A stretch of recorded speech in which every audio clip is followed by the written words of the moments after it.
Good evening, everybody. Welcome to this workshop this evening, Residential Rental Units Permits. We're glad to see you here. Hopefully you've come ready to learn more about this program that the county, Alachua County, is rolling out. And we want to hear from you. We want to present some information to you to help make it clear what the program, what the requirements are and all. But we also want to hear from you. If you have any questions or you don't have any comments, we're here to hear those tonight.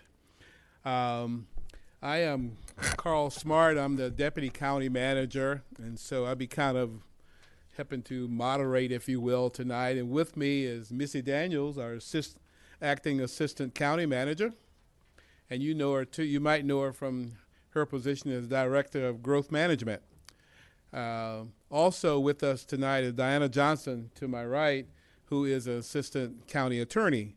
And in case there's some legal questions that come up, she will be able to help us with that.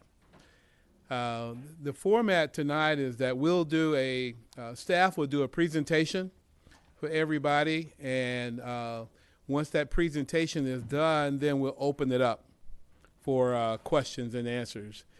We are scheduled to go 6 to 8. If we need to go past that, we'll go past that. Or if we get out early, we get out early. But we're scheduled for 6 to 8. We're also going to have the presentation is going to be by Greta Moreau. Greta has been sending out notices. They sent out postcards to all of you, so you probably all received postcards. But also, additionally, we'll have comments tonight from our EEO coordinator, Ms. Jackie Chung. She's in the back, and she'll come up and make some comments later on in the presentation. Additionally, we want to give you some information about the energy efficiency program that the county is rolling out. And Betsy Riley, who is our sustainability manager, is scheduled to be here, but if she doesn't come, we'll share the information that she has for you as part of the PowerPoint presentation that Ms. Moreau will be going through this evening. We're not necessarily doing any time limits, but if you get into comments, I would ask that you kind of keep those comments, fairly reasonable time. The Board of County Commissioners usually use 3 minutes as a standard, and so if we need to have to do something like that, so to make sure that everybody has a chance to make their comments known and make their questions known. So we've got a fairly good-sized crowd tonight, and again, we welcome you here to your county administration building, and we want to be sure and share all the information that we can to help you understand how this program is going to work, because it's really going to be you, and you're the owners, you are the tenants of these properties, so it's your properties, and whatever we can do to help you to take care of those properties. The county looked at this ordinance and had a lot of discussion about it, and the concern is that sometimes some properties become substandard. They need some repairs, and most folks are good about taking care of those repairs and making sure that the property is maintained properly.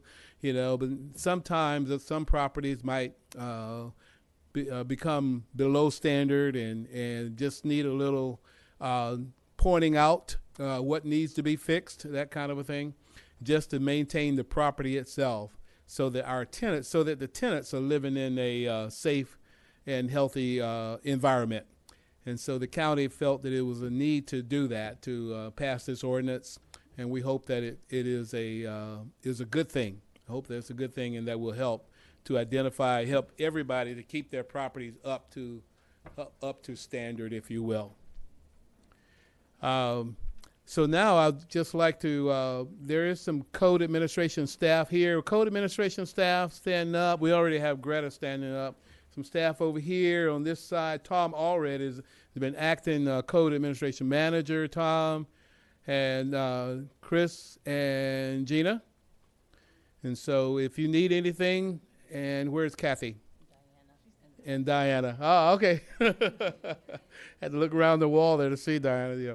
But so if you need anything or have any other questions, even when you're leaving, if you have any questions, you can ask one of them. They can help answer those questions. All right. Are we ready to start? If that, Greta, you have the floor. Thank you very much. Thank you for coming this evening. And I believe I probably may have spoken to a few of you this last couple of weeks. And if so, I'm glad to see you here. If you will, take a look at your cell phones for us and put them on silent, if you will. We are recording this evening. So for those that could not make it, they will be able to go back on our website and review it later. So if you will do that for us, that'd be great so the audio doesn't pick up cell phones all evening long. Again, we're going to go through the PowerPoint very quickly, probably. And then we're going to have Ms. Chung speak for a moment. And then we'll have Ms. Betsy get up and speak for a moment in a moment for her. So at the end, we're going to give you an opportunity to come to the podium right here in the center to ask your questions. Okay? All right, sounds great. So why are we here this evening? Alachua County Board of County Commissioners adopted 2 new ordinances on September 13th of 2022. The first one is the Residential Rental Unit Permit Ordinance, which is why we're here this evening. And the second was updating our minimum housing ordinance to International Property Maintenance Code, and we're using the 2021 addition to that.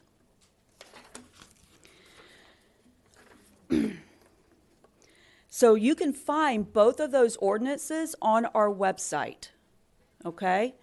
If you have had a hard time getting into our website, I apologize for that. We sent out over 9,100 postcards. So I think there was a little issue with the large amount of folks trying to get onto the website. But if you want to just go to alachuacounty.us and go to county offices and go under code administration, you'll be able to see everything that we're going to show and present this evening. Okay? I'm sorry, I'm turning my pages, but I'm not turning the screen for you. There's the website. I'll leave it up for just a moment if somebody wants to write it down. Anybody want to take the time to write it down? If not, we'll move on. None? Okay. All right, we're going to talk about the definitions a little bit this evening. That has been quite a few of the questions that were brought up the last couple weeks. There's a lot of questions about what's an occupant, what is a regulated unit, what is the definition of family. So we're really going to talk about that this evening. Occupant is any person age 18 or older who resides in the regulated rental unit.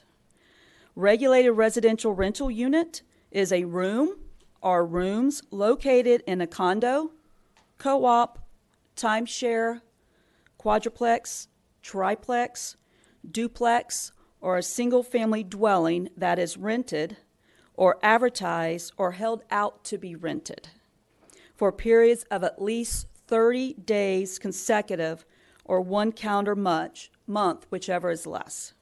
The definition expressly excludes public lodging establishments regulated by the state pursuant to Part 1 of Chapter 509 of the Florida Statutes and Dormitories. Okay? If your home is rented for less than 30 days, you do not fall under this program. And that would be for those that have Airbnbs, VRBO. Those are short-term rentals. Okay? This is more than the 30 days. Rented, allowing any occupant to reside in a regulated unit, regardless of whether such occupancy is free, charitable, or in exchange for monetary or other considerations. The exclusions of the definition of the occupant is owner of said regulated unit, the spouse, domestic partner, child, stepchild, foster child, parent, step-parent, foster parent, brother, sister, grandparent, grandchild. Oh, I'm sorry. Oh, my goodness. There we go. Sorry.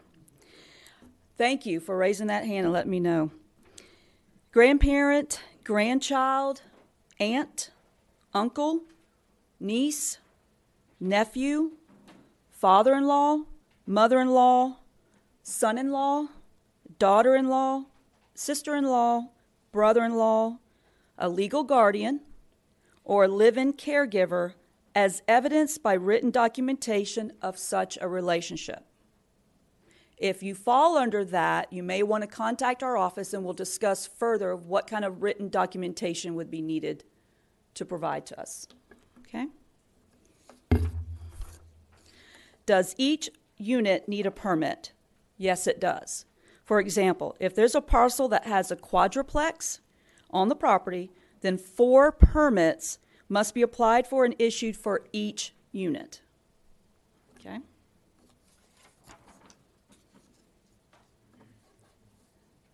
The documents required and maintained on file by the owner. This is what you will need to maintain, and when the code officers are scheduled to come out and do home inspections, this will be what they will ask for you to provide to them, showing that you have the documentation. Inspection checklist. Everybody received one in the packet that you were given at the door. Okay? That gives you the opportunity to go through your property, your rental property, and check it off to make sure that you are meeting living standards. Can you hold? Oh, man. And that will be what the code officers will be looking for when they're doing the inspections off of that self-inspection checklist. Okay? The Florida's landlord tenant brochure, that was in your packet. You will need to provide that to each of your tenant or your tenants when you lease the property to them, okay? You will also need to provide them a current version of the Alachua County Tenant Bill of Rights. You also have that in your packet. Those are the 2 items you give to your tenants, and then you might want to just jot a little note stating the date and time you gave it to them and have them sign something and keep it in your file showing and proving that you gave it to them. The code officer, when they come out to do an inspection, they will ask to verify that those documents were given to your tenants, okay? Now, the rest of these, well, the next 2, the copy of the HVAC maintenance document will be something that will start October 1st of 2026. That is part of the energy efficiency aspect of the ordinance. But again, that will not begin until October of 2026, okay? The current version of U.S. Department of Energy Home Energy Score for the regulated unit prepared by the county and provided to the owner as amended when that is available, okay? That will not be until sometime after 2026. And we will come out, the code officers will come out, and we will do the energy efficiency on your home, and we will provide you that report, okay?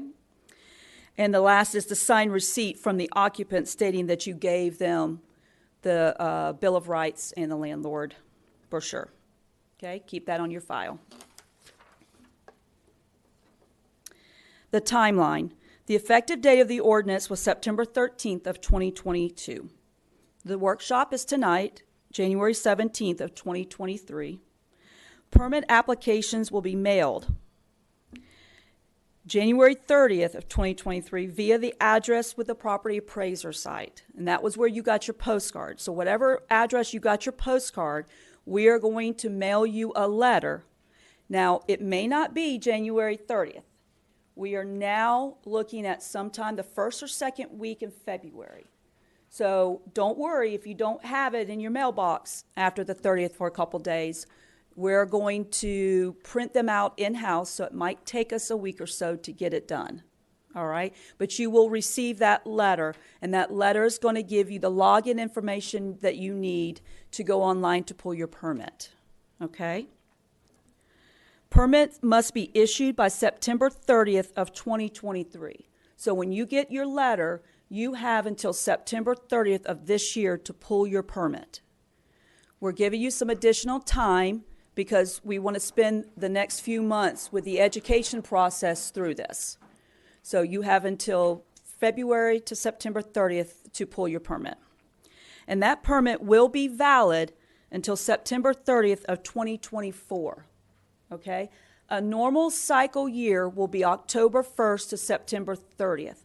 But because we're coming in a little later this year, and because of our education that we want to spend some time on, we're going to give you an additional time. So you will pull your permit this year between now and September, but it's going to be good until September of 2024, okay? Failure to apply for a permit investigations will begin October 1st of 2023. So if you don't pull your permit, the code officers will begin doing inspections, and we will literally go to the property to check to see if the property is truly being rented or not, okay?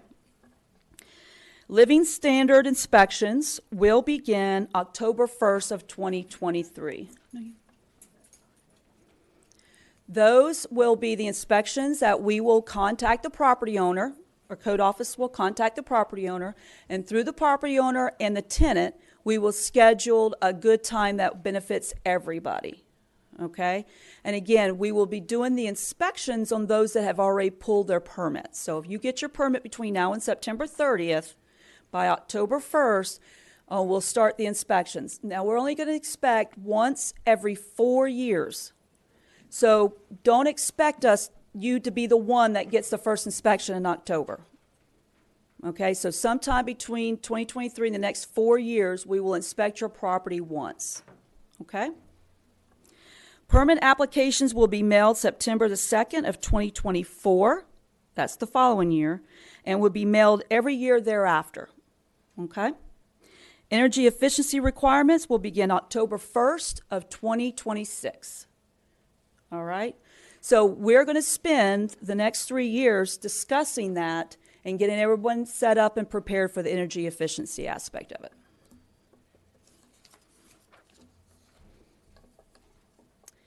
Failure to apply for a permit. Code officer will determine if the regulated unit is occupied without a permit, and if found to be in violation, will provide a notice of violation to the property owner by mail. If the notice is returned, unclaimed, or refused, the notice of violation will be posted at the regulated unit. The owner must, within 30 calendar days of the date of the notice, either submit a completed permit application to the county or provide evidence that a permit is not required. If the owner fails to comply, then fines may be imposed by a code enforcement proceeding.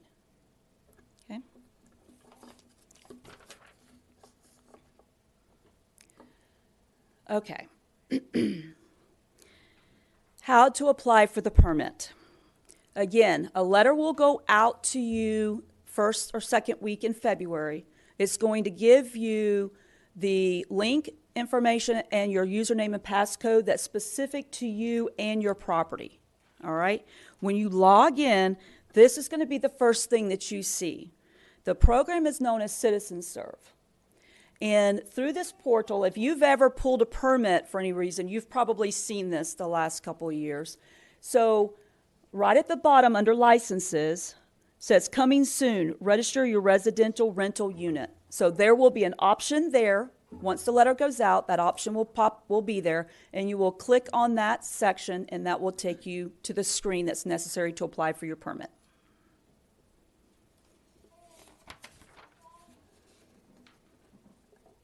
So when you apply, it's going to look like this, and it's going to ask you some questions. All right. The first question is residential rental. What is your application type? So you're going to do the drop down and click on the residential rental unit permit. The subtype, again, residential rental unit. Then it's going to ask for your address. Okay. Now, I'm sorry, it's not going to ask for your address. Your address is going to be automatic because it's specific to your property that is currently showing as a rental. All right? Please indicate whether this address is a regulated unit or not. It's going to give you 2 drop downs there. So you say, yes, this is a regulated residential unit, Or you can say, no, this is not a regulated residential rental unit, okay? And we're going to show you what happens after that. If you state that this is not a residential rental unit, then it's going to give you another option. And these are the options you're going to have. Other reason gives you an opportunity to type something in. Let me give you an example. I've had a lot of folks call me the last 3 weeks and say that they have their property here in the county is a secondary home. They don't rent it.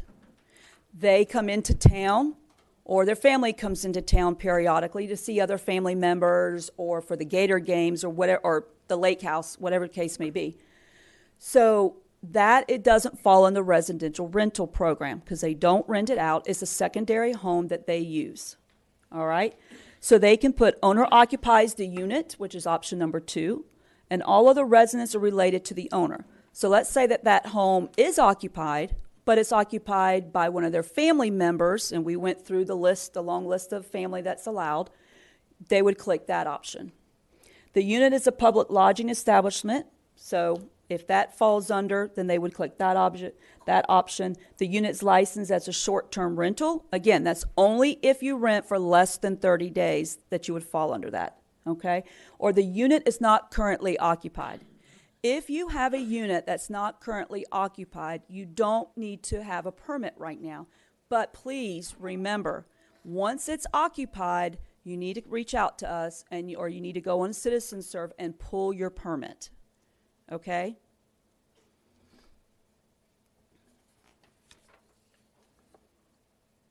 So if you do state that this is a regulated residential unit, this is what you're going to see. It's going to ask you some questions. Does the owner of this unit reside outside of Alachua County, or does a property management company being used for this property? If one of those options fits for you, click on that. The next, I certify that the following was presented to the occupant prior to the signing of the lease, which is the inspection checklist, the Florida landlord-tenant law, and the Alachua County Tenant Bill of Rights. Okay, that's what you have to provide to your tenant. I acknowledge notification that registration of this unit requires an inspection once every 4 years to determine compliance with the applicable codes. And you click on I acknowledge. Okay. So if you click on the owner of this unit resides outside of Alachua County, it's going to ask you to please provide a point of contact that lives within Alachua County. Okay? They want someone to be a point of contact that lives in Alachua County. So you'll have to provide their information to us. If there is a property management company that maintains your property, then just give us that information in the second slot there as to who your property manager is. Okay? All right, the inspection cycle. The county will begin living standard inspections after October 1 of 2023. The inspections will be conducted on a 4-year rolling cycle, with each regulated unit being inspected at least once every 4 years. Excuse me. The code administration staff will be contacting the property owner or the point of contact and the tenant to schedule those appointments. The county would also continue traditional complaint-based inspections for violations of the Living Standards Code in accordance with Chapter 332. What that means is, yes, we will do an inspection once every 4 years, but in between that, if your tenant has a complaint on the property, they still have the right to contact us, which will initiate another inspection on our end to verify the violations that they call about. Okay? Who will be conducting the living standard inspections? Certified code officers who receive their certifications and continuing education credits through the Florida Association of Code Enforcement. All these bright, beautiful, smiling faces on that end of the room over there will be the ones helping me conduct these inspections. Failure to meet living standard inspection. A notice of violation will be forwarded to the property owner by mail. If the notice is returned or unclaimed or refused, the notice of violation will be posted at the regulated unit. The owner must, within 30 calendar days of the date of the notice or earlier, if the violation constitutes a health, safety, or welfare hazard, correct all violations. If the owner fails to comply, then fines may be imposed by a code enforcement proceeding, and the violator's residential rental unit permit may be revoked. Okay? To get things started, when we go out and do inspections, we're going to give you 30 days and a friendly, this is a list of what needs to be corrected before we do notices. We're going to get the program started and work with everybody so that everybody gets used to the self-inspection checklist and what we'll be looking for. If we come back after the 30 days and we see the violations have not been corrected, then a notice of violation will be issued at that stage. The fees. The residential rental unit permit will be $122, and remember, that's for each unit. So if you only have one unit, $122.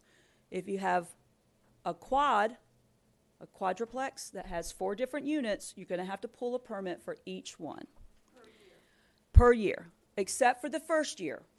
Remember, we're going to give you until next October to pull it again. But after that, thereafter that will be every year. Okay?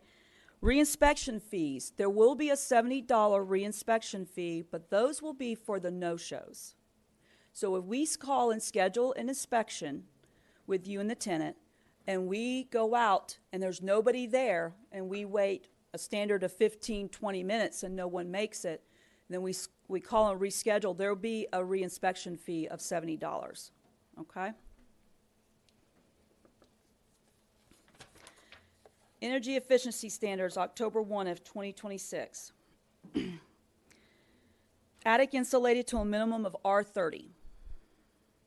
If you have a mobile home, you cannot add insulation to your mobile home. We know that. Okay? Attic access is weather stripped and insulated to a minimum of R30. All visible duct joints sealed using mastic or a combination of mastic and fiberglass mesh tape, pressure-sensitive foil tape, or heat-sensitive foil tape, and all ducts insulated to a minimum of R6 with appropriate commercially available insulation material. Fireplace chimneys have working dampers, doors, or closures. Plumbing systems are free of all leaks. All shower heads must be a 2.2 gallon minimum flow rate or less, as evidenced by imprinting on the shower head or documentation maintained by the owner. Sorry, thank you. Give you a minute to catch up. All faucets must have aerators with a 2.2 gallon minimum flow rate or less, as evidenced by documentation maintained by the owner. All toilets must be a 1.6 gallon flush or less.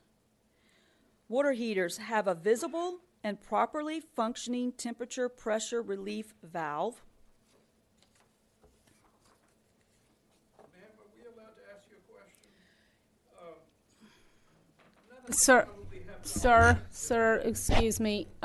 We need people to come to the microphone for questions since we're recording it up at the front, so I don't know. I just wonder about documentation of the faucets. Nobody has it. Does that mean we all have to go buy new faucets? Yeah. Is that what it means? I can't tell you what you're going to do.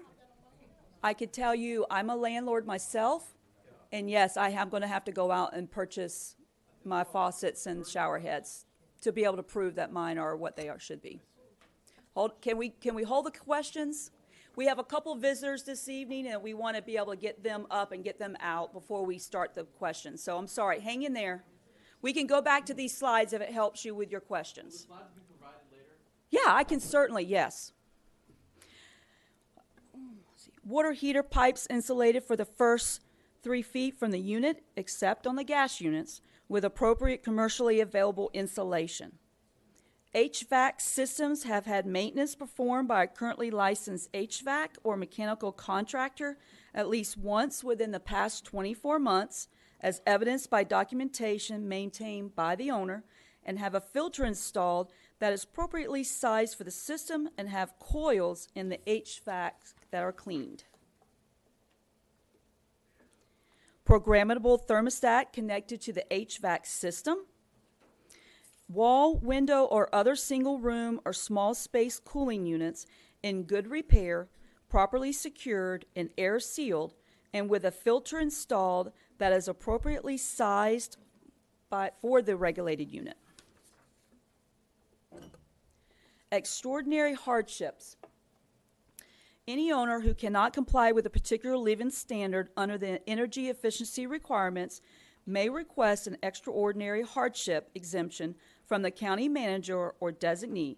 The owner has a burden of demonstrating the existence of an extraordinary hardship by submittal of documentation that demonstrates the hardship is due to unique building or site characteristics with an explanation of why the living standard cannot be met, and the owner did not create the hardship by taking actions that makes the regulated unit unable to meet the living standard, and there are no feasible alternatives for compliance.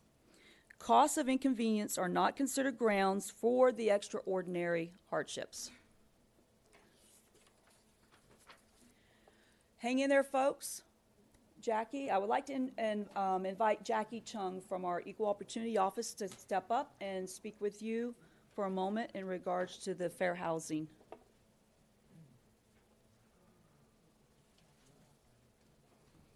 Good evening. My name is Jackie Chung. I'm the Equal Opportunity Manager, and my portion here is just very brief to share some information with you. So you have the Tenant Bill of Rights, and you'll see that there are two broad categories. One is a right to rental housing without discrimination, and the other is a right to rental housing that meets minimum living standards. And that's the focus of tonight's presentation, but since you're here, and this is information that you should be aware of, I just wanted to touch base on the anti-discrimination provisions. So this information is available on the Equal Opportunity Office's website, so you can go take a look if you have questions after tonight's meeting, or you can always give us a call and just ask your questions. The number to our office is 352-374-5275. And the County's Fair Housing Ordinance, the information again is in your handout,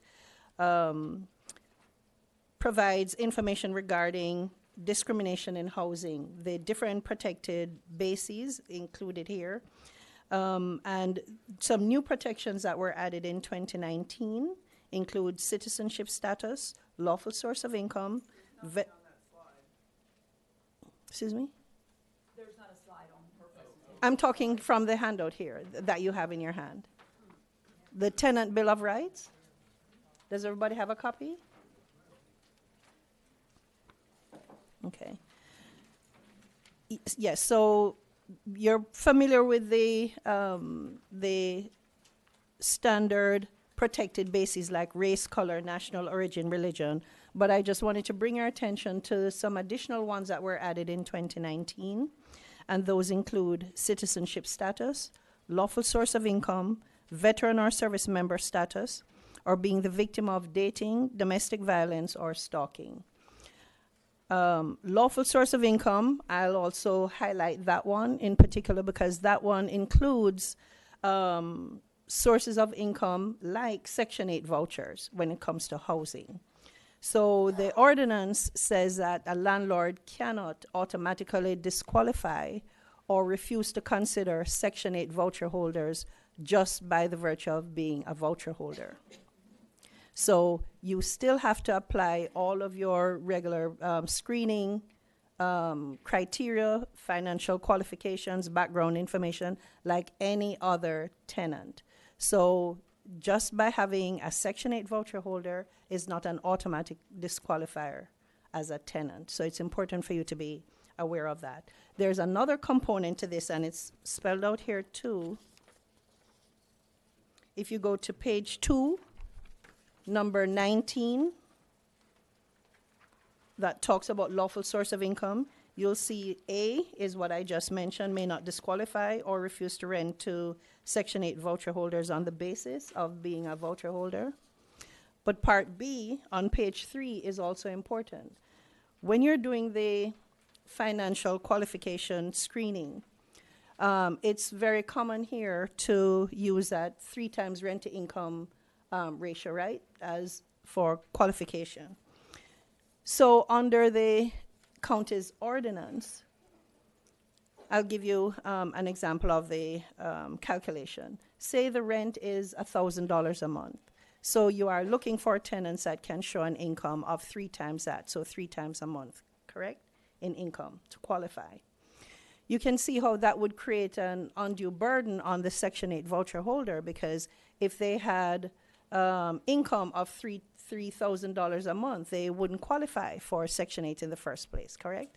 So it's giving them the protection of not being disqualified from housing just by being a voucher holder, but then they're having to face undue hurdles and barriers that it's very difficult to overcome as a voucher holder.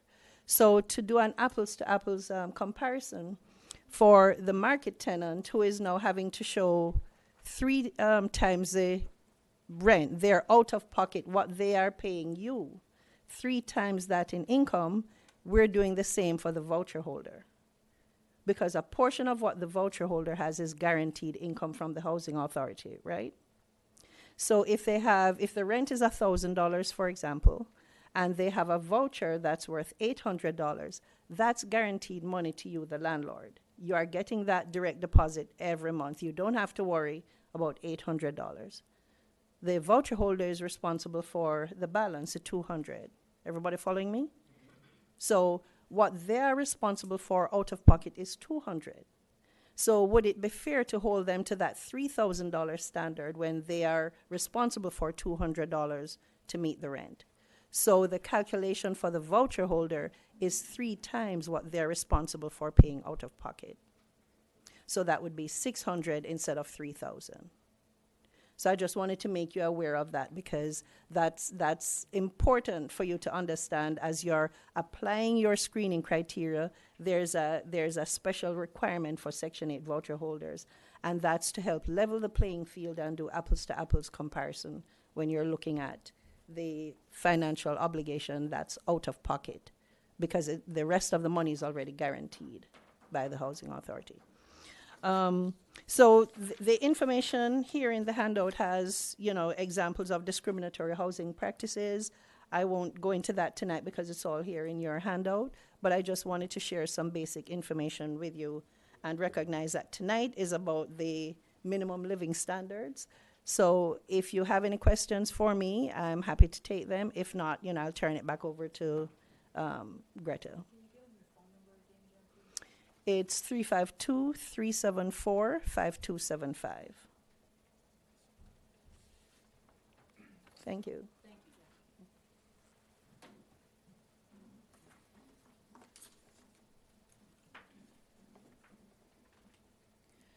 Next, I'd like to invite Betsy and introduce you to Betsy Riley.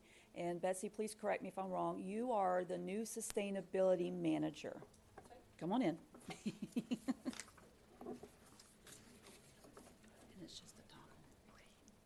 Hi, good evening, everyone.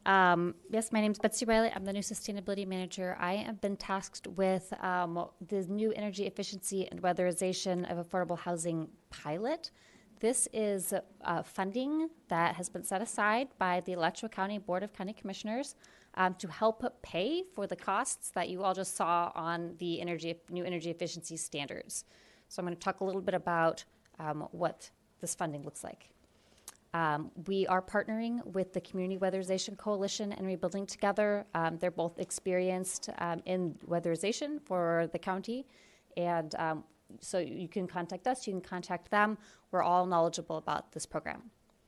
What does the program do? The program pays for up to $15,000 in energy efficiency upgrades. Importantly, and I'll have another slide on this too, these only apply for the unincorporated areas of Alachua County and the smaller municipalities. And the reason is because the city of Gainesville has their own separate program. I've got a handout over there. I was a couple minutes late, so if you didn't get it, grab it on your way out. If you do have rentals within the city of Gainesville or both, it's a comparison between our program and the cities. Our staff is also happy to direct you to the Gainesville program as well. So if you're not sure, give us a call and contact us. Here is a quick map of what that looks like. The green area is ineligible for our program. It is eligible for the GRU LEAP Plus program. Again, we're happy to direct you to that. It's also on the handout. This program is just for the unincorporated areas of Alachua County and the smaller municipalities. We just didn't want there to be double dipping at the moment. So what is eligible for upgrades? The HVAC replacement, programmable thermostat installation, repair or seal of duct systems. You'll see that there are overlap between what we allow and what the new requirements are. Insulation installation, water heater replacement, weather stripping, including caulking for doors and windows, window replacement, appliance upgrades, including refrigerators, freezers, washers, dryers, and AC window units, LED lighting fixture replacements, toilet replacements with WaterSense models, and a CWC tune-up, which can get you a lot of the information that you were asking about. So this would be a technician that comes out to your house, takes a look at sort of what the inefficiencies are at the current unit, and can give you some information about what sorts of upgrades you need. It's a great program, and they'll do things like replace up to 16 LEDs, shower heads, faucet aerators, pipe insulation for water heaters, and AC lines, draft stoppers, and can provide educational material to you and your tenants. So what qualifies? You all have to be on board. Your tenant cannot sign up for this program without your consent and knowledge. The tenant has to pay utilities. So if you are currently paying utilities for your tenant, that would not apply. This includes single-family, duplex, and quadplex units. This is only for rentals. Homeowners are not eligible. They will not be dipping into this fund. The unit has to be structurally sound. That includes the roof. It has to have a functioning septic system, and it cannot require substantial electrical upgrades. The unit is in a qualified census tract or an otherwise qualified tract. We are going to have a map up on our website very soon that can help you determine whether that is the case for you. However, if they are not in one of these qualified tracts, you can still apply based on your tenant's income level. So if you are interested at all, please reach out to us. And again, I can't emphasize it enough. For the pilot program, the unit has to be in the unincorporated areas or smaller municipalities. We're fortunately not working with units inside the Gainesville city limits right now. It was a concern of the Board of Commissioners that if we provided all this upgrades, we might see an increase in rent directly afterwards. And we wanted to make sure that that we could ensure affordability for the current renters. So if depending on how much funding and award that you are interested in, you're just committing not to raise your rent beyond inflation for a certain amount of time. So if inflation goes up, you can raise your rent with inflation. We're going to have an inflation calculator on our website to help you calculate that amount. And if you're taking more funding, we're just asking that you maintain your affordability commitment for longer. Again, that's every single year you can raise with inflation, just not raise substantially more than that, or any more than that. Tenant eligibility. So this is an affordable housing initiative. We are aiming at low-income renters. So eligible renters are submitting tenant applications as well to make sure that they qualify. Importantly, Section 8 vouchers are an automatic qualifier for the program. Other ways to qualify. Renter lives in a pre-qualified location. We will have a map up on our website to help you know if that is you.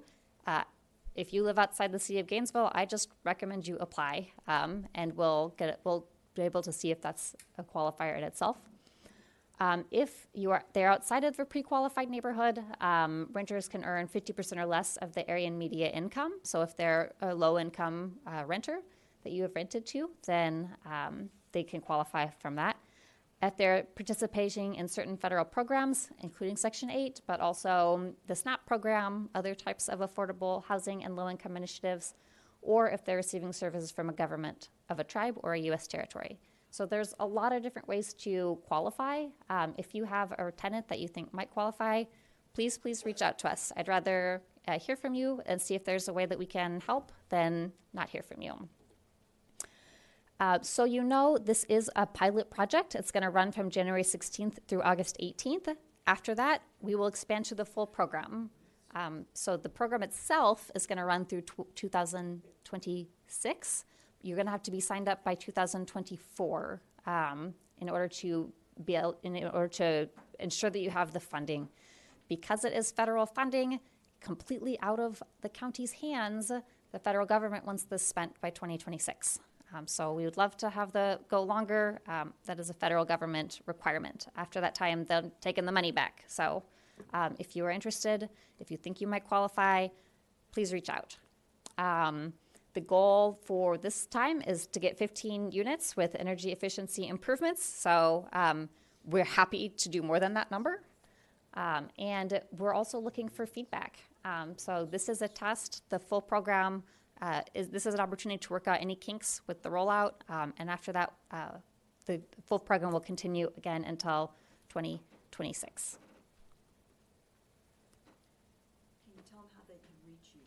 Yes, we might have been on the handout. So you can reach me at the Sustainability Manager, our SEEDS website. My email address is briley@alachuacounty.us. Absolutely. My name's Betsy Riley. So my email address is briley, BRILEY@alachuacounty.us. We're also going to have contact information for our community partners, Community Weatherization Coalition and Rebuilding Together.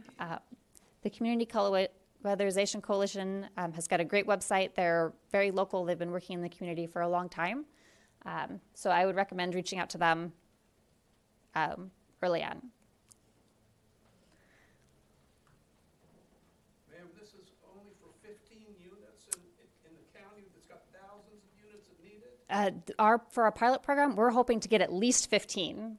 So we're happy to do more, but we're giving during this part where it's just the roll-up. That's our goal. So if we get 100 people sign up, then we'll be beyond delighted. So definitely more people will be able to do the full program. We're hoping to get 15 by this summer. I'm quite sure I understand this. Are we okay? Excuse me.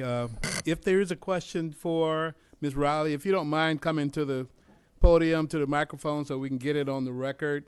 Right now? Yes, sir, if you don't mind. My name's George Dietz, and I didn't quite understand the concept on this. I'm responsible to keep the rents within certain parameters for 5 years, but yet this is based on my tenant's income? Why or how? I'm not sure I understood that. Sure. So once you've applied to the program, once the units are in place, we haven't at this time do additional rental unit tenant checks.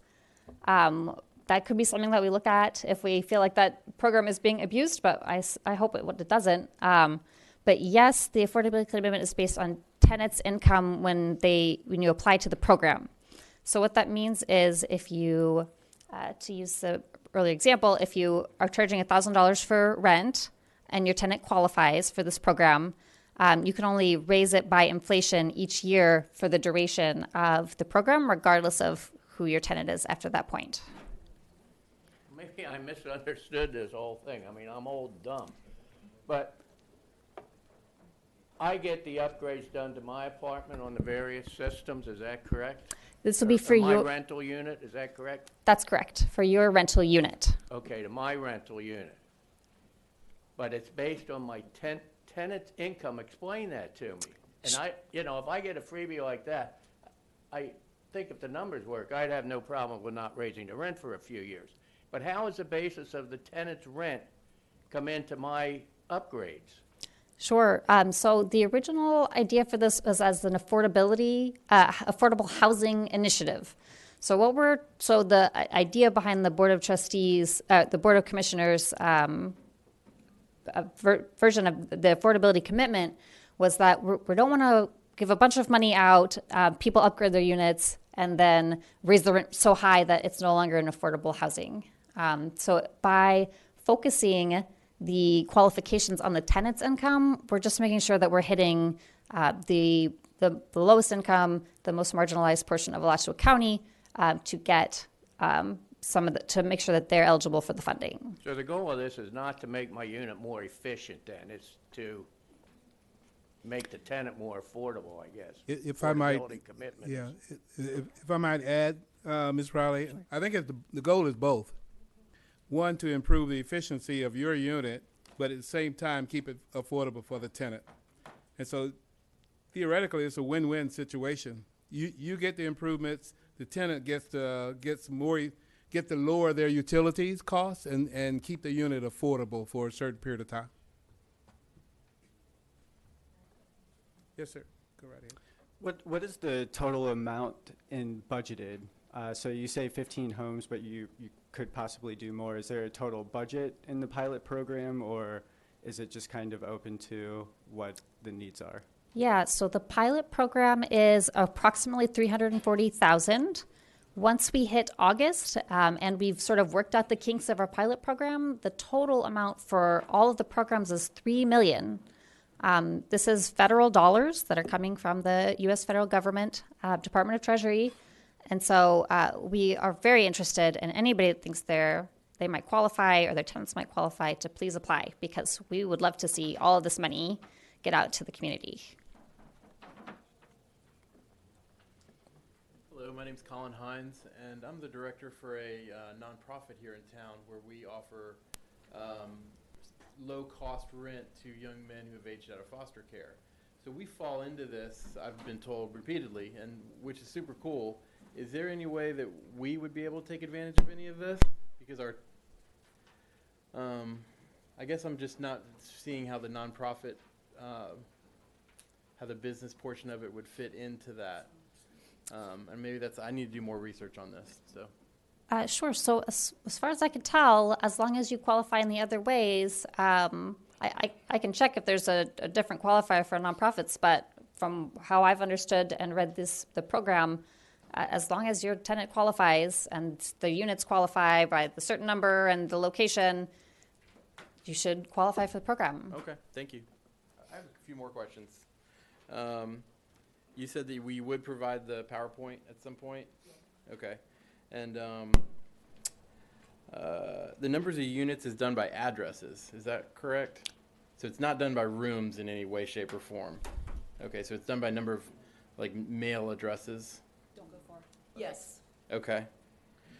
And for the signature, tracking the items that we need to track what they have, can we use digital signatures for that? Absolutely. Okay.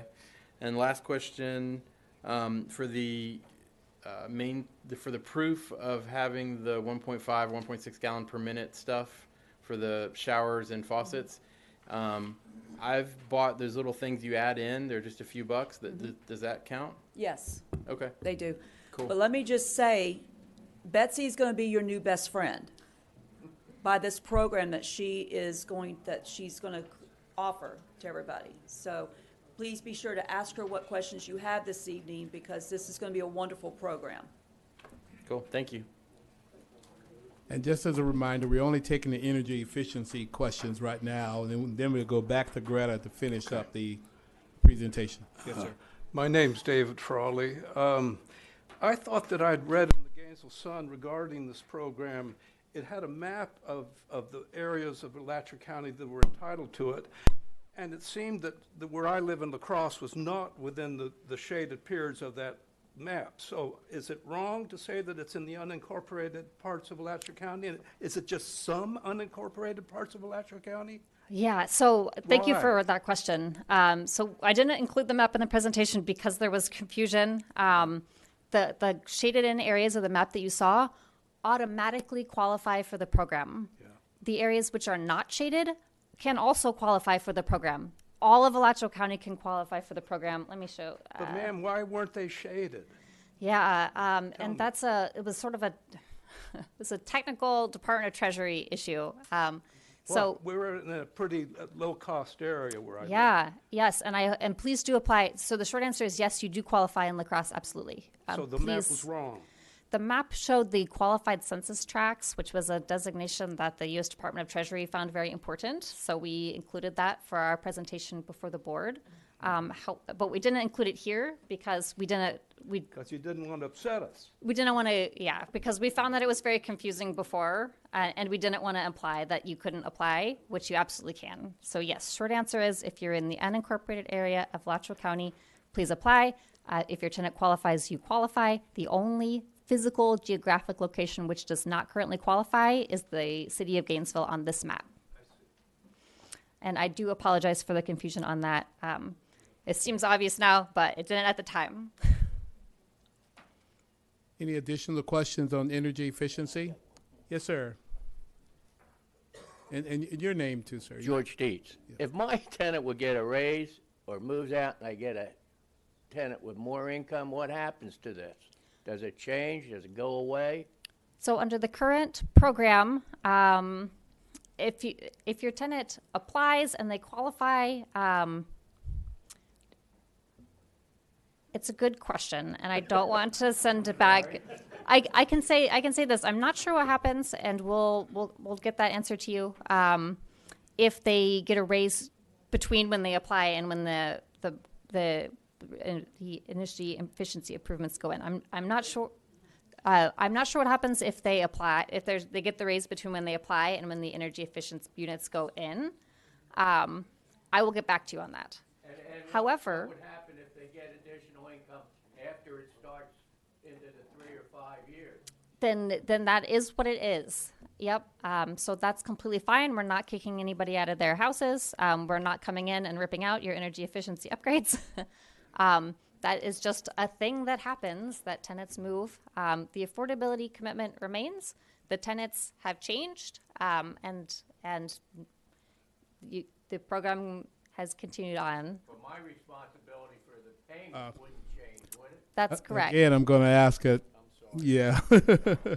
Come to the microphone if you got additional questions. Yes, sir. Your name and your question. Sure. Yeah. My name is Jason Foltz, and I have, I guess, more of a comment than a question. I'm a landlord here in Alachua County. I'm also a longtime volunteer with the Community Weatherization Coalition, the group that was mentioned that you saw up there on the board. It's CWC. CWC. Right. And a lot of these recommendations that are in this ordinance come out of the direct experience of folks like the CWC that have been in people's homes for the past 10 plus years, trying to find ways that low cost investments can help people save an awful lot on their utility bills. And so, for instance, I heard folks a little bit concerned about the aerators.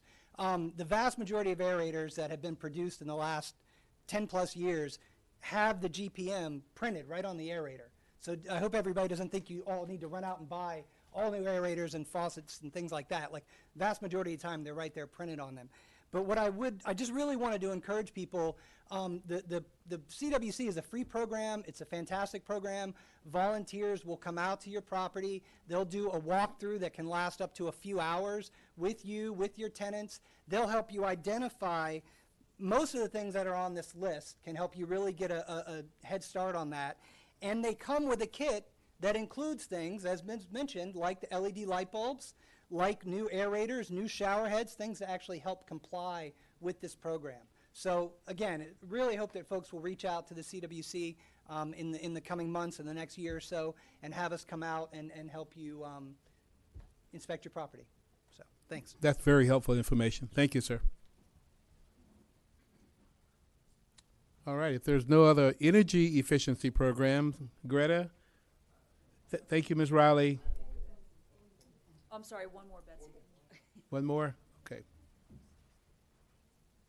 Yes, ma'am. My name's Tom Parker, and on the energy efficiency, what happens if after you sign up, you get a 7-year upgrade, year 3, your tenants move out, you decide you don't want to be a landlord anymore, you want to sell the property? Is there a payback for anything? Yes, there is. It is on the sheet as well. You'll be required to pay back the funds that were taken the award amount. In addition, there'll be a 10% administrative fee for the work on that end. And the follow-up question to that, Ms. Riley, probably would be, would it be prorated? Would it be the entire amount? At this moment, it is the entire amount for the pilot, yes. All right, thank you so much. Again, Betsy's documentation is there at the front desk. It was not there when you first came in, so please make sure on the way out this evening that you guys pick up a handout. Thank you. Oh. All right, so question and answer time. Again, come to the podium and we will all do our best to answer all the questions you may have. Colin Hines, what's your email? Okay. So I'm at GMOREAU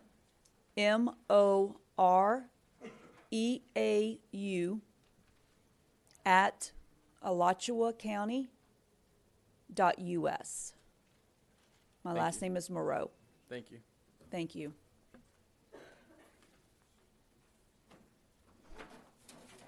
Judy Callahan, resident of Alachua County. In your discussion, you said that we were required to give tenants their rights and then someone else said we had to give them the inspection list. You don't have to give them the inspection list. I noticed that. No, the inspection list is for you. Now, I could tell you what I did that was helpful. I did give my tenants the inspection list and had them run through so they were aware of what the code officer would do through their inspection, just so they're aware of what we're going to be looking for. But that checklist is for you. And so our effort to try to mitigate some of the cost by paying the utilities at a tenant home are being negated by the program that we have in place, that you're putting into place. So we don't qualify for anything if we end up paying for this. The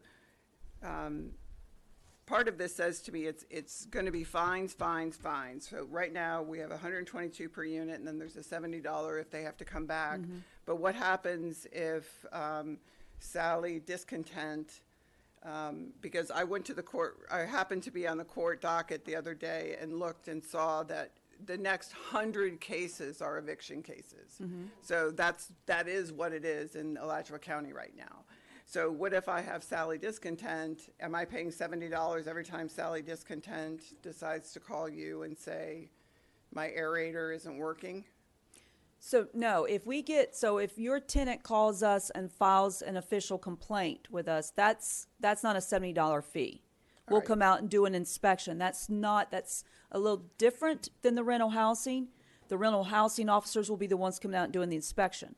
But we're not charging you a $75 fee if they call us and say that there's a violation and we can't get the property owner to make the necessary repairs. We'll come out and do it. We're going to do a $70 re-inspection if we make the appointment with both. Now, again, initially, we want you both at the inspection. Mm-hmm. So if the property owner is there at the inspection and the tenant is not, we will proceed with, we would like the tenant to be there. And that's why we're given at least 2 weeks notice. So when we contact you to make an appointment through you and your tenant, we're giving you at least 3 weeks notice that we will be coming out, and we will schedule that to what fits for both your schedules. And so it's more responsibility to me, here's what it feels like.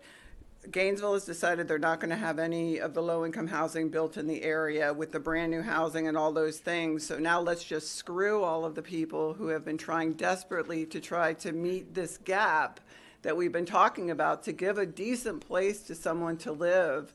So that, and at a fee and paying the utilities and trying to help them out, to me, it's making me not even want to do that. It's like, screw it. I'll just sell what I've got.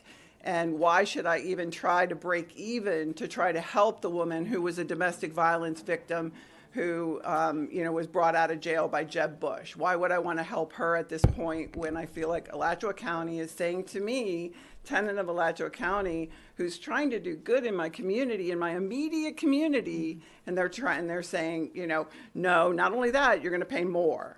Yep. Amen.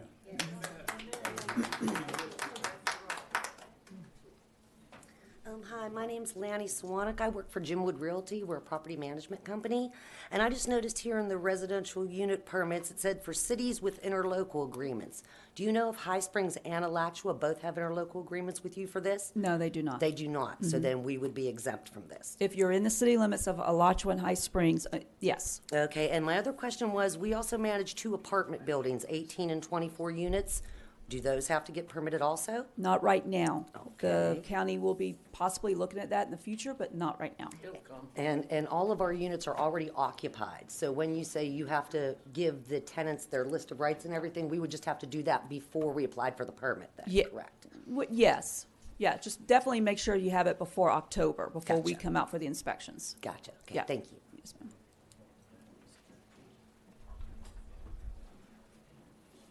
Good evening. Hi. Matthew Manos. Thank you all for having this. Got a few questions for you.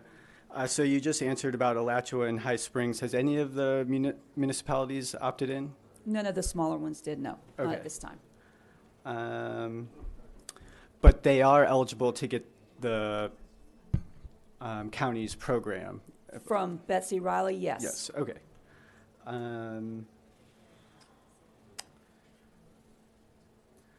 The $70 reinspection fee. So you mentioned that you would give 3 weeks to schedule to make sure that everybody was Available. available.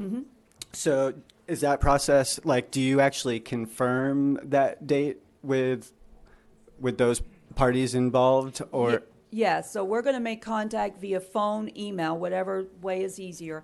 Then once we have a scheduled appointment, the ordinance states we will come out 7 days prior to the actual inspection and leave a note posted at the property reminding everybody that the date and time of the inspection.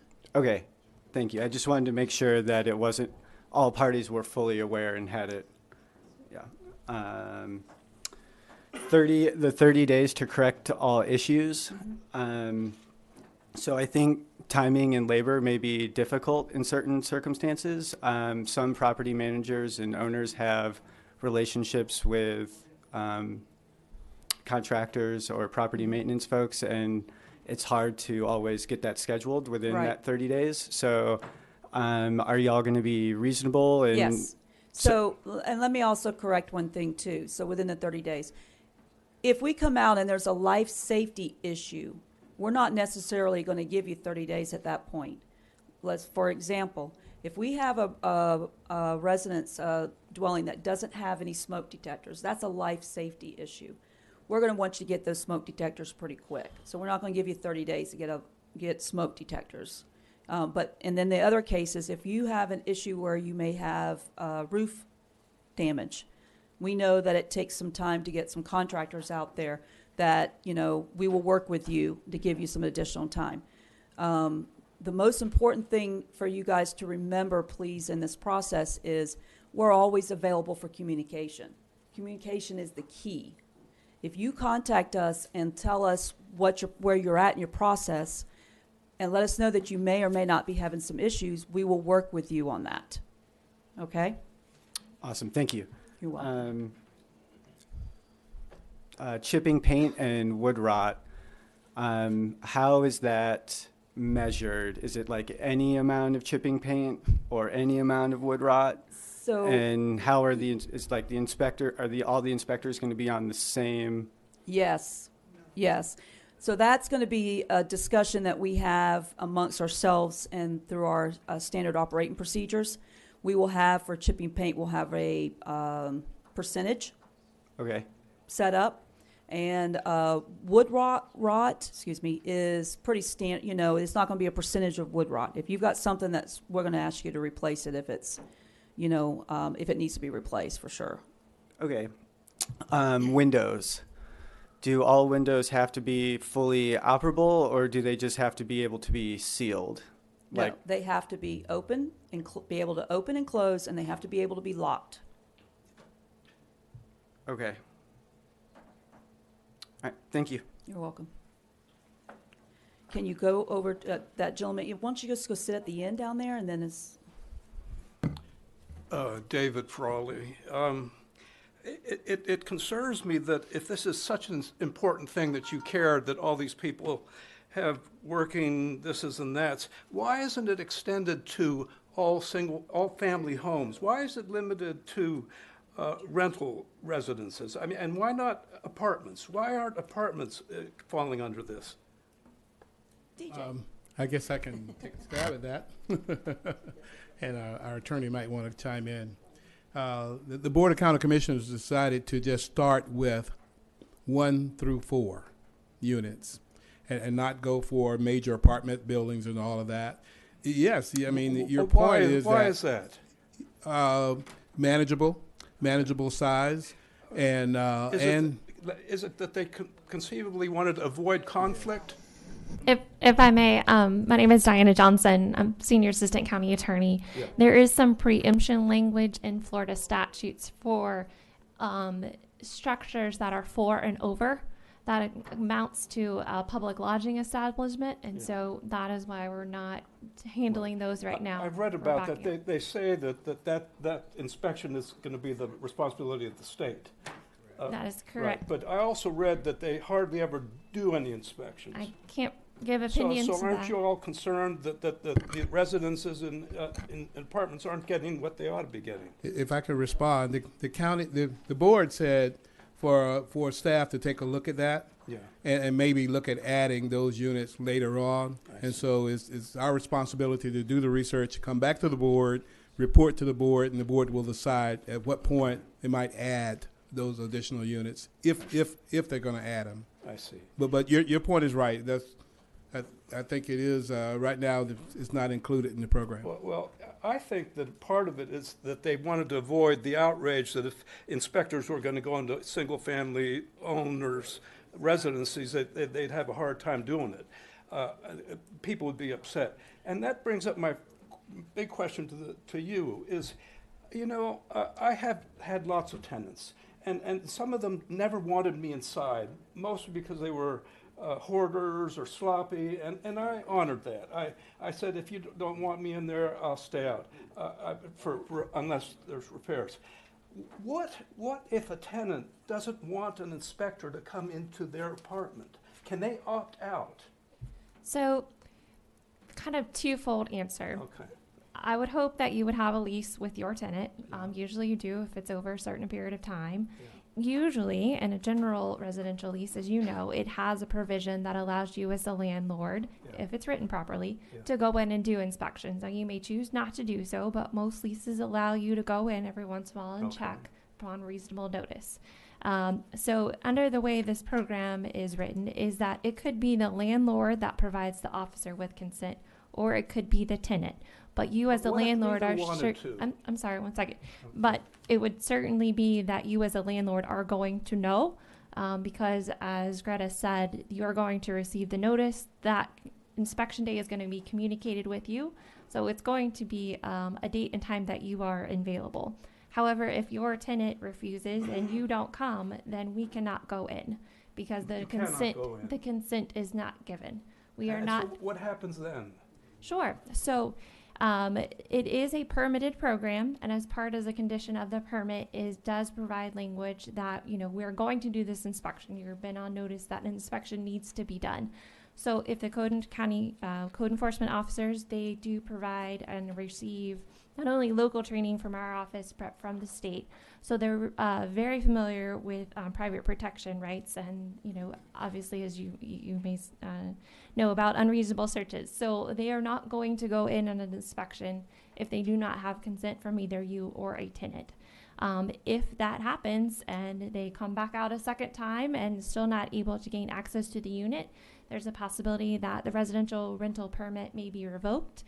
There's a possibility that we might do a citation for not being able to follow the process. We might go to code enforcement or seek some other remedy that we're able to do. I see. But the tenant can refuse to allow a code enforcement in. No. Well, if a tenant Yes does, or no? I'm sorry. they certainly can, but that communication for the inspection date for this program is going to be communicated with both you and the tenant. Yeah. So if you have that availability within your lease, that you have the ability to inspect But with, I want to honor my tenants' desires. I think they have as much a right to privacy as we homeowners do.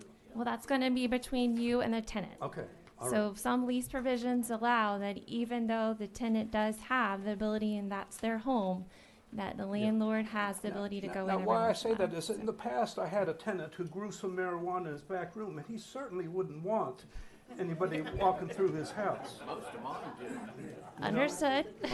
And so that's why that inspection is communicated with you as well. But again, if neither you nor him as the tenant allow that inspection to occur, we go back out and attempt another time and still not allowed access, there's the ability to revoke the permit. Now, I've got one final question, is that I know that there's a suit being prepared and filed against the city regarding one of these. I think that the lawyer's called Jeff, maybe Childers or something. What happens if the judge throws out the city of Gainesville's ability to enforce this ordinance? What's the county going to do? I can't give you opinion on that. We're watching the lawsuit, but I can't give you opinion as to what to occur. That would depend on what the Board of County Commissioners wanted to do. Who's doing the lawsuit? All right. Thank you. Thank you, sir. Yes, sir. Yes, Your sir. name Charles and the question? Davis. How about from an agriculture aspect? I got people living on my farm in my trailers, low income, low rent. I can't meet I can't meet all these rules and regulations. I don't charge very much. Some of them has been there, 2 or 3 has been there 15, 20 years. I don't charge them nothing. They live there, pay the light bill. And then I got a few that pay a $300 or $400 rent. I can't meet these specifications. And how do I fall in that? I mean, how come y'all county commissioners come up and go to telling people how they have to live and how they don't live? It don't seem like good judgments to me.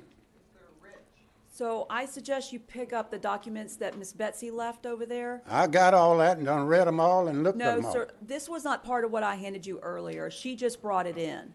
So we'll get it for you, and you take a look, and give her a call and see if you can fall under her program. Well, even in the thing it says free or charitable. I can't even let people live in there free or charity, live on my place.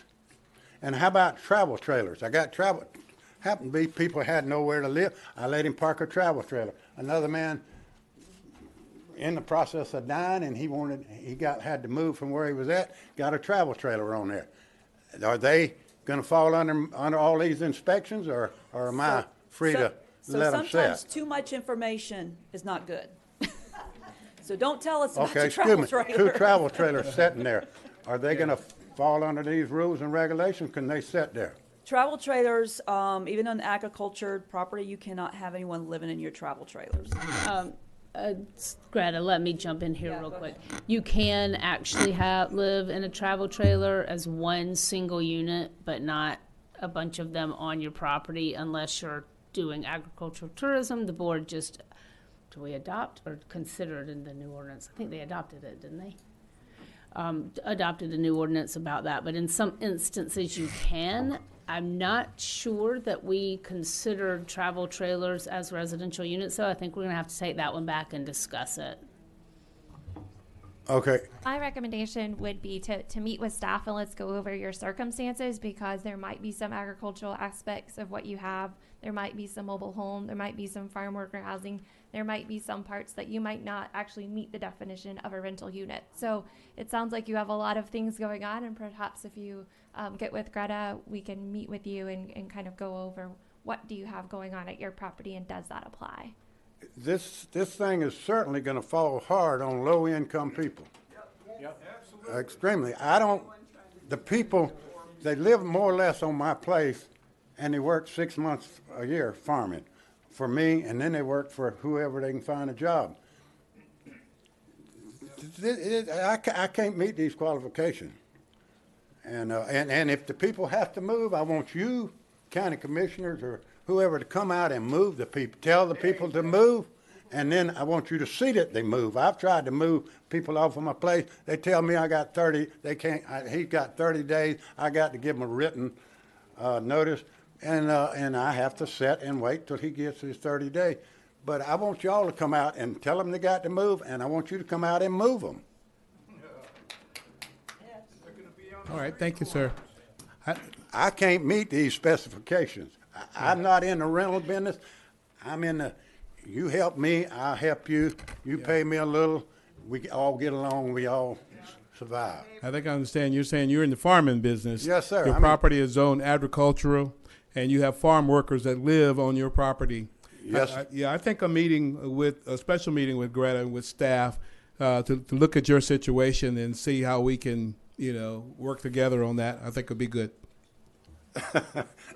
Well, I got a lot of other complaints, but I'll hush. Hang on to them.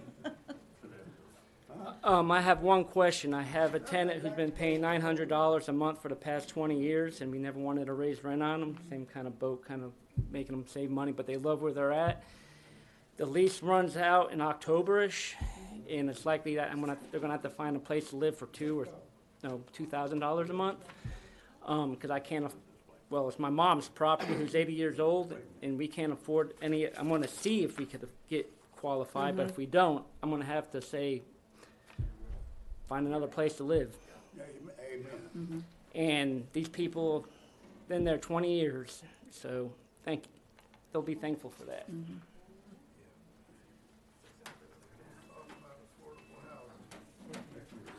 Hi, I'm Mary Bass, and I have a specific question about radon gas.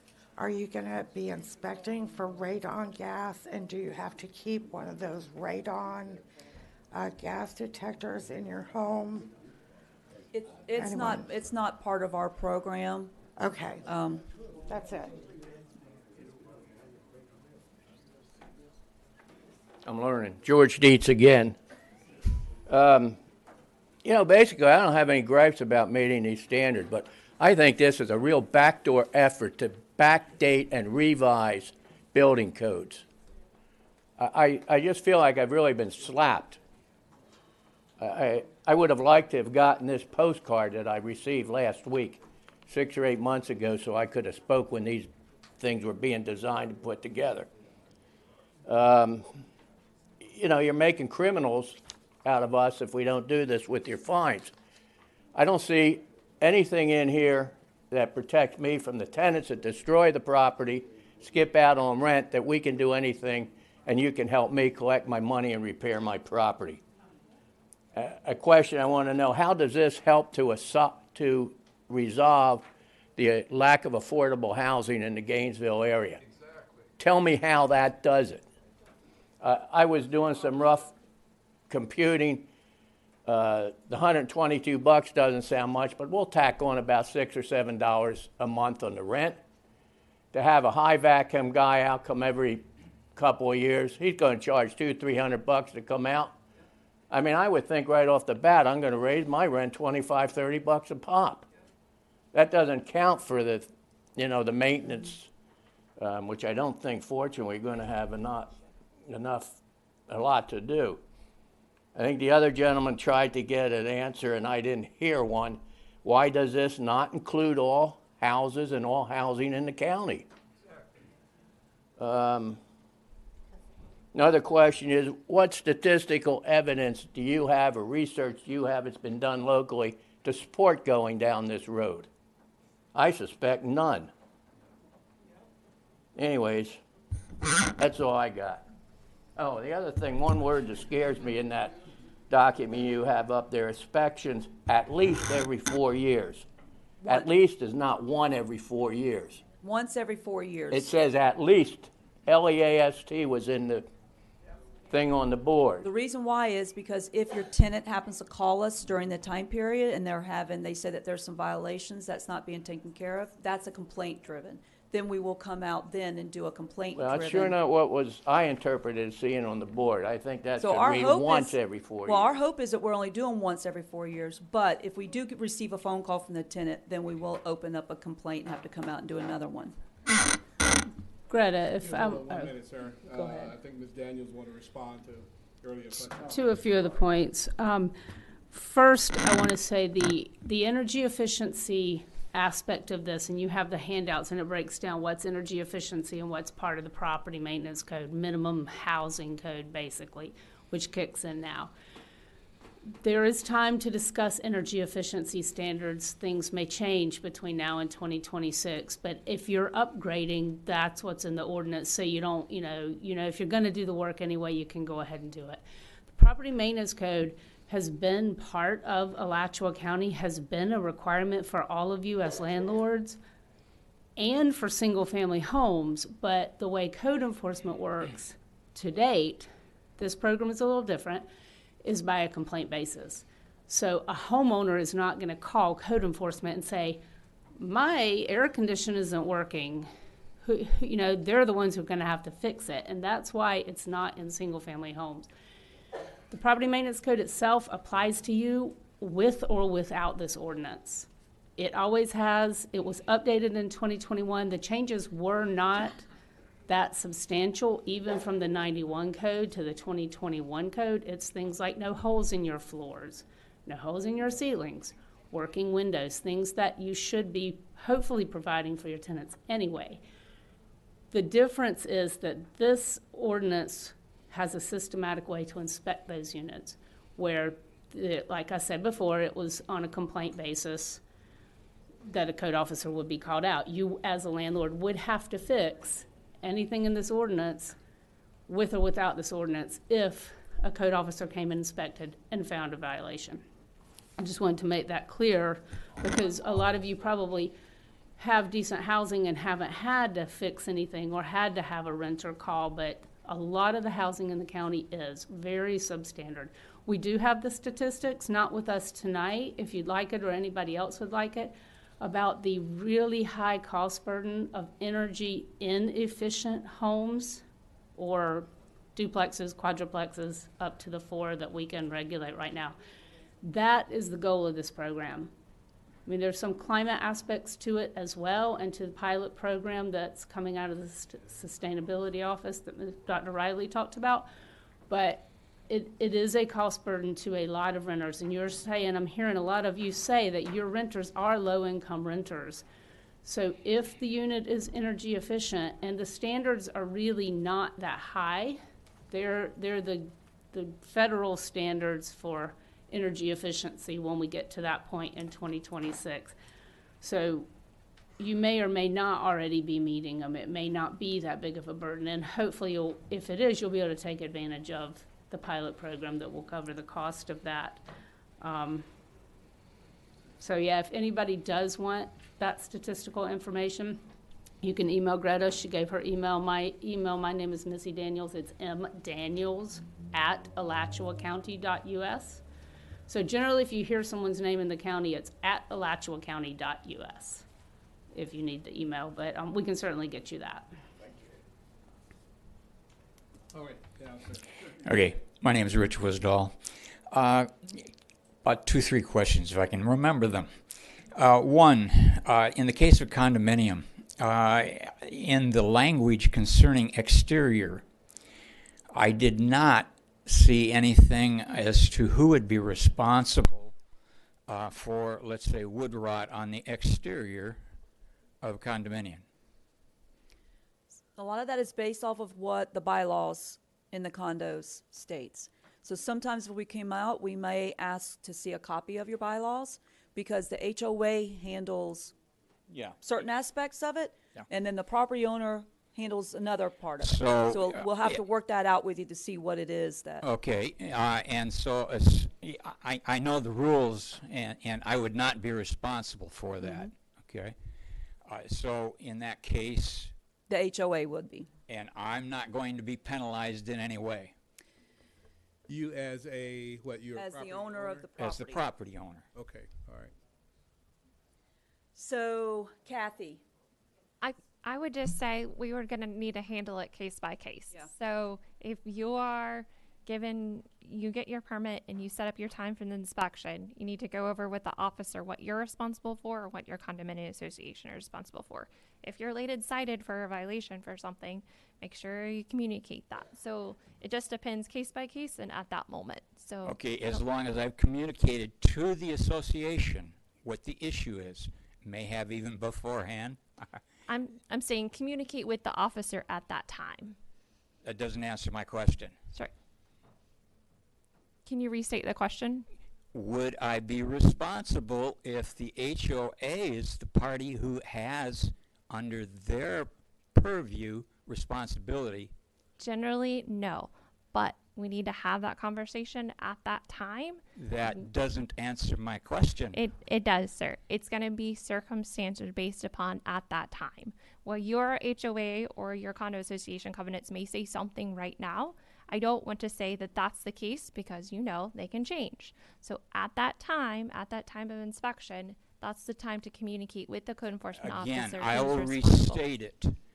If I hand the inspector the copy of the HOA rules and regulations stating that the HOA is responsible for that exterior that I'm being told has wood rot, peeling, chipping, whatever, am I responsible?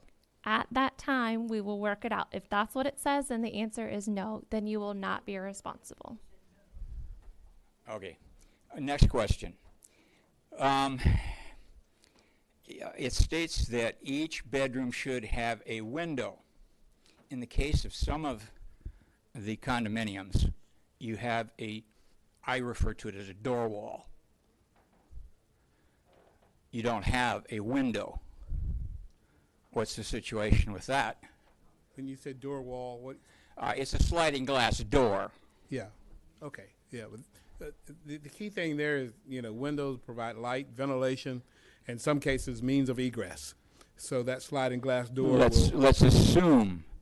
Yeah, I'm saying in some cases. Yeah. Let's assume, because there's a difference between egress and light. Sure. Yeah. Okay. Let's assume that, in my case, again, assumption only, I have 2 bedrooms with sliding glass doors. Perfect as far as light coming in. Let's assume one of them has an issue with the rollers and it's not opening the way it could open. Now, what's the situation there? Somehow am I have a liability for that?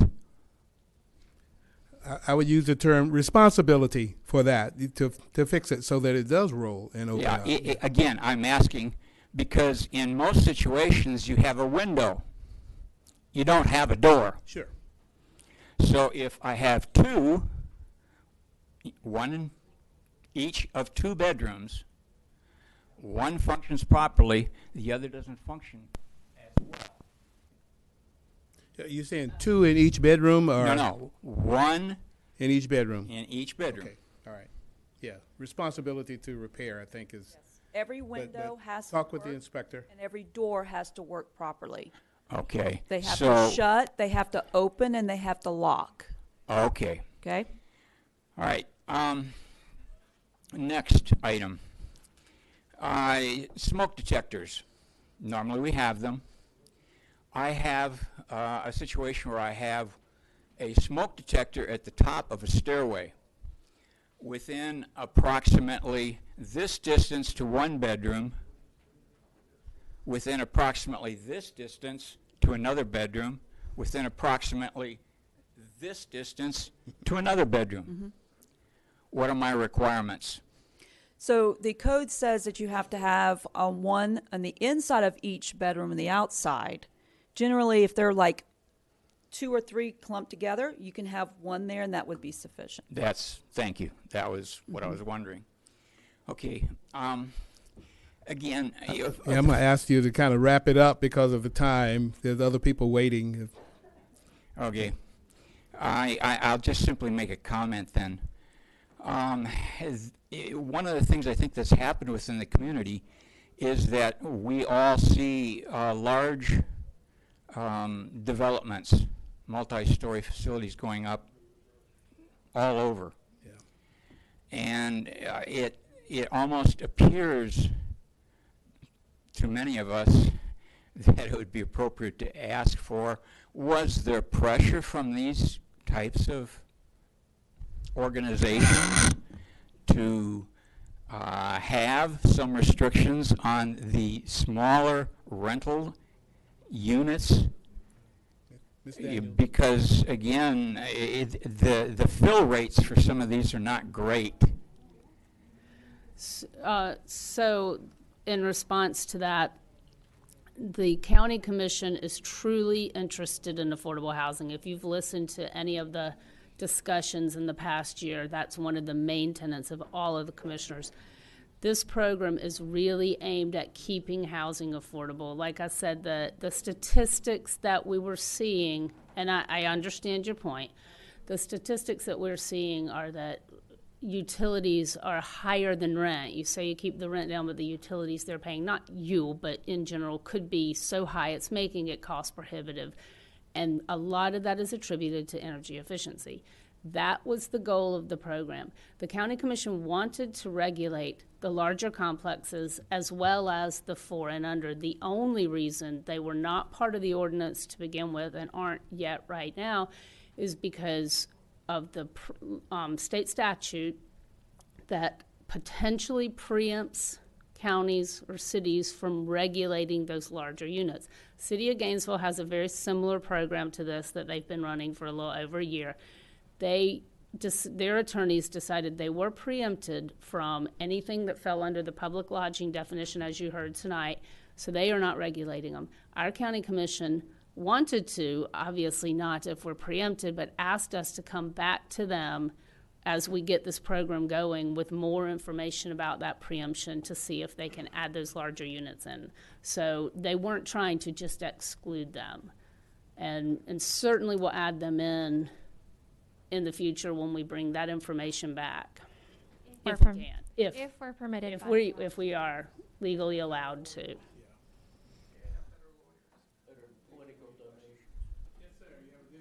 Yes, sorry. Forgot to ask one and then thought of additional one. Matthew Manos. The gentleman who was asking about if the tenant and landlord didn't want to allow the inspection, didn't have to, they would still be able to get their permit? Yeah, I think we'll let the attorney. Sure. So what I was saying is that generally, as a landlord, you have a provision in your lease that allows you to do inspections upon, certain town notice to your tenant, and then you get to go in yourself and inspect. The program is set up such that the landlord and a tenant are notified of the date and time in which the county is going to go out. They actually try and coordinate that date and time with you before they actually go out, and they give you notice of when that is going to occur. So both parties, both landlord and tenant, know when that's going to happen. If they were to come and no one were to provide that consent, not the landlord, not the tenant, then they would try again. As here, there's a second attempt kind of fee. So they would try to come again, and if that still didn't work, there's absolute refusal to get into the property, well, then we can't complete the program. So then there's the option of the county to make the decision, well, should we issue a citation to the property owner? Should we go enforcement with some type of code enforcement for violating this program, or should we consider just revoking that landlord's permit because we cannot do what the permit said that we could do? Does that make sense? Yep. So as a condition of the permit, it's that you will allow the property to be inspected. So the consent for that inspection, if you, the landlord, aren't there on the day that which was scheduled for that inspection to occur, but the tenant's there and the tenant says, come on in, then the code officer is likely going to come on in because the landlord has given that consent to do so. I'm sorry, you're going to need to come to the microphone so we can put you on the record. Thank you. I just didn't understand that piece of. Sure. Okay. And then can you give an example of what the extraordinary hardship would be? I presume like a historic home would count? Historic homes. Is there anything else that would count? Well, there could be other situations like this gentleman here that we haven't thought of. So if anyone thinks they have an extraordinary hardship, bring it forward to us. All right, thank you.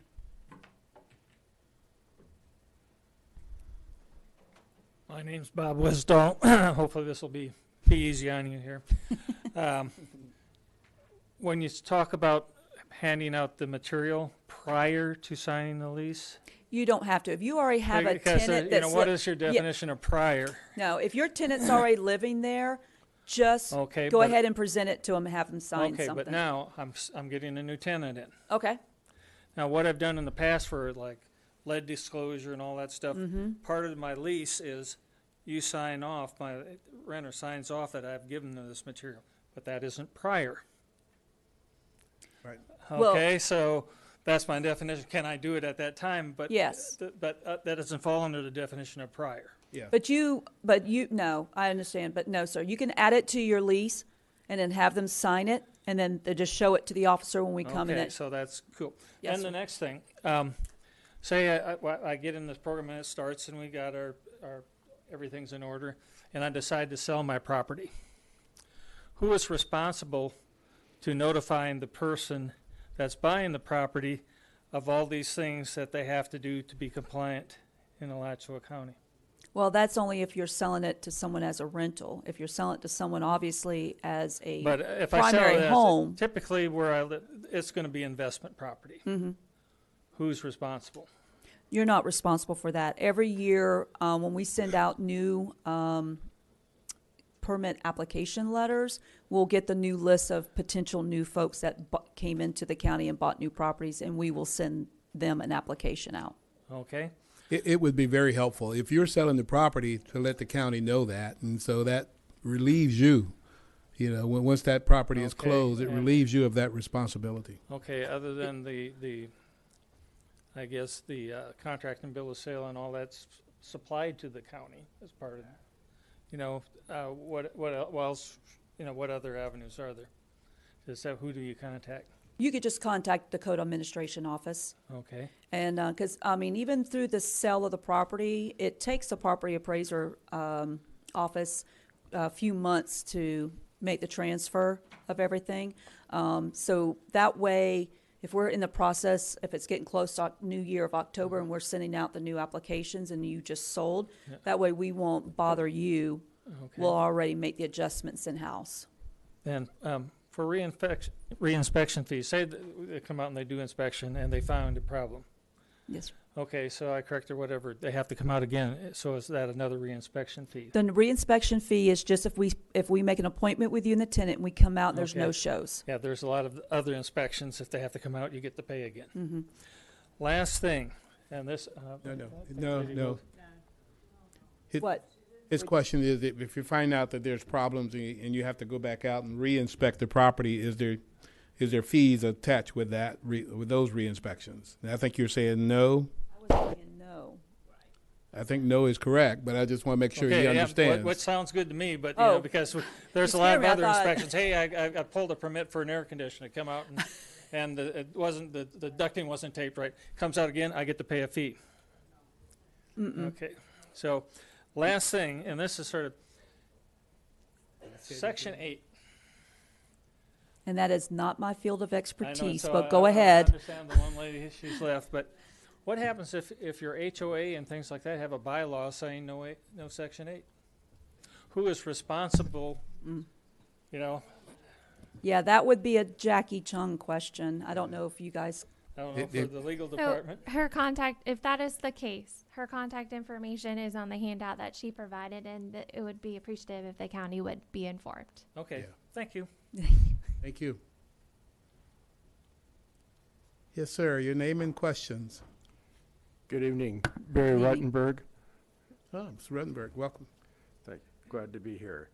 On the back in the late 70s and early 80s, when energy conservation was becoming more of an issue, I served on the advisory group, Citizens Advisory Group, to GRU, and there was a program that was started that might have some applicability in some part for what you would do, like for future solicitation of funds from the federal government or for a program.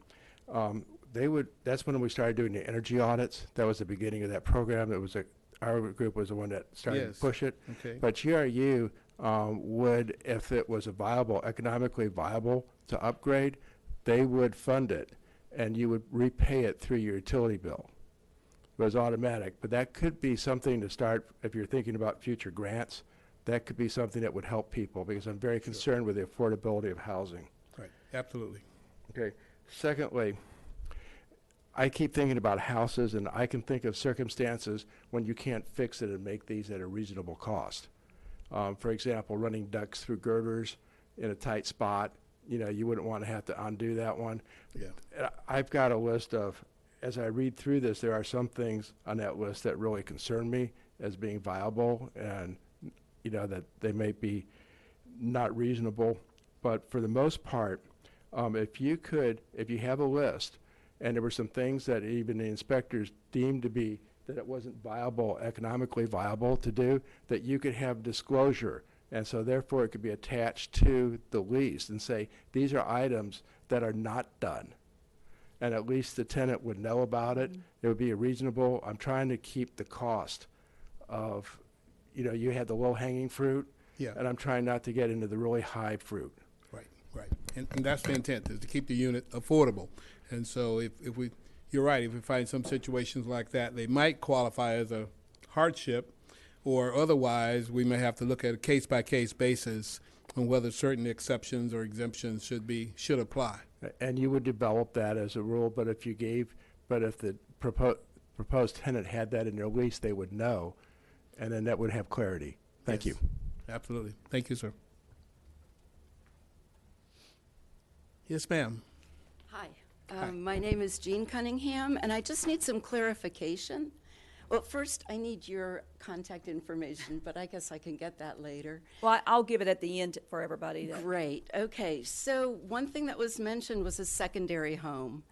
And I lived out in unincorporated Alachua County for 3 decades, and then I moved into town. But I kept the other place. I go out there with my grandkids. I keep the electricity on. We had a fantastic New Year's Eve party out there. And at some point, the term secondary home came up, and I don't know what exactly that means. That's probably my term, and that may not be a correct term, but that's what I kind of dubbed it the last couple of weeks. To me, your home would be a secondary home. No one else lives in that home, correct? It's just a home for you and your family to go and utilize. So you own the home, and it's a second home for you to go to. Yeah. So you would be exempt from the program. And so how do I document that? Come right over here. Have a seat. But by letting the code office know that, if you receive the postcard, I did. Yeah, then you need to contact them and let them know it's a secondary home and not subject to this permit requirement. So, and just to clarify, the county in this ordinance has a definition of what is the regulated residential rental unit. So it has to be, yes ma'am, it's in the definition section. So it has to be rented for a certain number of days. And if you're not renting it because it's your own home, then you don't meet the definition of a rental unit. Even though I don't live there. Correct, because you're not renting it to someone else. Right. All right, thank you. Yes, sir. My name's Tom Parker. I just have a couple questions. Some of them are on the energy, and it kind of relates to the current checklist of things to do. Okay. I know the energy thing's not happening until 26, but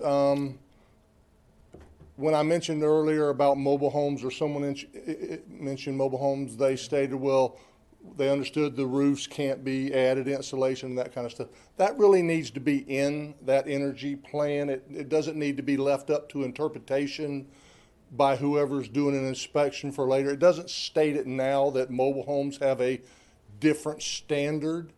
And some of the other things like the hot water heater in the checklist, it says it has to be insulated 6 inches down on the plumbing. Well, when the mobile homes were built, that standard wasn't there. There's no insulation. A lot of those are tucked into sealed closets that no one can even get to without taking a wall apart to get into those areas. And if code enforcement's coming out, and like the one I have is in a closet in a master bedroom, am I going to have the tenants take their stuff out of the closet, and disassemble the wall so that they can get into the hot water heater, so they can see that there's 6 inches of foam around a pipe that nobody could touch? Some of these things, I'm not disagreeing with with the intent of what you're trying to accomplish. Right. But I do think you need to look at things that are not in the building code standards, but you're putting them in these rental code standards. If you're telling me my rental unit must have all LED lights in it, then does the building code tell all new builders that every house they build must have LED lighting? If it does not, you should not hold me to a standard for renting a piece of property that was built to a standard that is lesser, because then you're putting hardship on me. So if I'm asking that you will look into those things and adjust where you need to, but especially with the energy efficiency stuff, because a lot of the mobile homes are totally different than houses. Yeah. And you know, are you going to come in and pull the skirting off and crawl underneath the house and look to see if, you know, everything's sealed? You know, what's the intent? What's the inspections going to have to be? Because as the owner of the property, I need to know what to expect. You know, if I don't have energy efficient windows, but they were the windows that came with it, are you going to make me upgrade them? I know you have a grant that would help pay for that, but what if I don't qualify? So, yes, it would be nice, but are you going to go make everybody else that has a house that was built in 1996 pull their windows out and give them an undue expense to meet an energy condition that I agree with? I agree that, you know, if I'm going to replace the windows, I'm not going to put the same ones in that are not energy efficient. I'm going to upgrade them to the best windows that I can afford at that time, which would be meet the standards. These are just things I hope you think about and consider. I'm not asking for an answer. Yeah. I'm just trying to provide some information.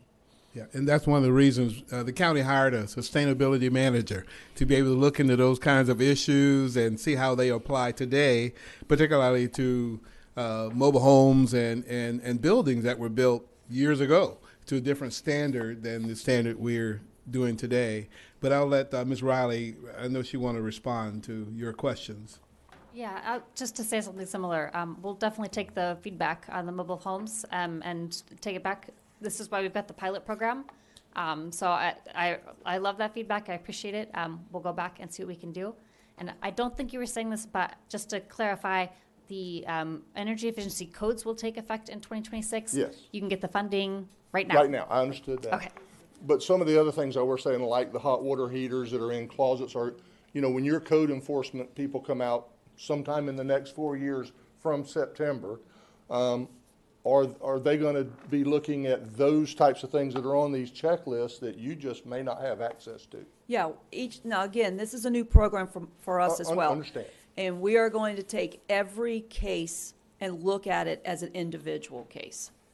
So what we may do for one may not work for the next one.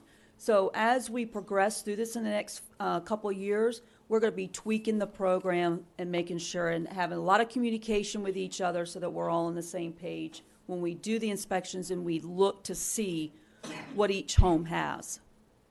Sounds good. I just wanted to bring it up because I thought this was what this was for, was for me to understand and for you to understand. Thank you. You're right. Understanding is what we're looking for. Yes, ma'am. Judith Callahan for the attorney. So in order to rent in Alachua County, I have to forego my Fourth Amendment guarantee under the Constitution. In order for you to rent a rental unit that meets the definition here in Alachua County, you need to obtain a permit under this program.